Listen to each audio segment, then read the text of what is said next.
પાલેજ નગર સહિત પંથકમાં મુસ્લિમ સમુદાય દ્વારા ઈદે મિલાદ પર્વની શાનદાર ઉજવણી, જુલુસે મુહમ્મદીએ આકર્ષણ જમાવ્યું.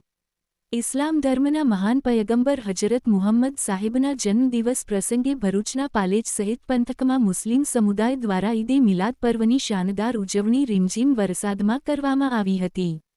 વહેલી સવારે નગરની વિવિધ મસ્જિદોમાં મુસ્લિમ બિરાદરોએ મુહમ્મદ સાહેબની શાનમાં સલાતો સલામ પેશ કરી તેઓનું સ્મરણ કર્યું હતું. ત્યારબાદ સવારે અંજુમને અનીસુલ ઇસ્લામ કમિટીના નેજા હેઠળ જુલુસે મુહમ્મદી મક્કા મસ્જિદ પાસેથી પ્રયાણ કરી નગરના વિવિધ વિસ્તારોમાં પરિભ્રમણ કરી ચિશ્તિયા નગર સ્થિત હજરત મોટામિયા બાવા સાહેબના આસ્થાના પર પહોંચ્યું હતું.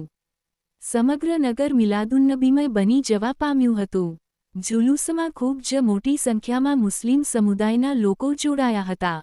સરકાર કી આમદ મરહબા, દિલદાર કી આમદ મરહબા, જશ્ન ઈદે મિલાદુન્નબી જિંદાબાદના ગગનભેદી નારાઓથી વાતાવરણ ગુંજી ઉઠ્યું હતું.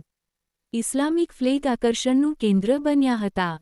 ખૂબ જ શિસ્તબદ્ધ રીતે જુલુસમાં મુસ્લિમ સમુદાયના લોકોએ ભાગ લઈ શાંતિનો સંદેશ આપ્યો હતો. આસ્થાના પર પહોંચી હજરત મુહમ્મદ સાહેબના પવિત્ર મુએ મુબારકની જિયારત કરી ધન્યતા અનુભવી હતી. મક્કા મસ્જિદના ઇમામ સાહેબે દેશ અને દુનિયામાં અમન અને શાંતિ કાયમ રહે એ માટે દુઆ ગુજારી હતી. પાલેજ પોલીસ મથકના પોલીસ ઇન્સ્પેક્ટર કે.આર. વ્યાસ મેડમ ચુસ્ત પોલીસ બંદોબસ્ત ગોઠવ્યો હતો. શાંતિપૂર્ણ માહોલમાં જુલુસનું સમાપન થયું હતું.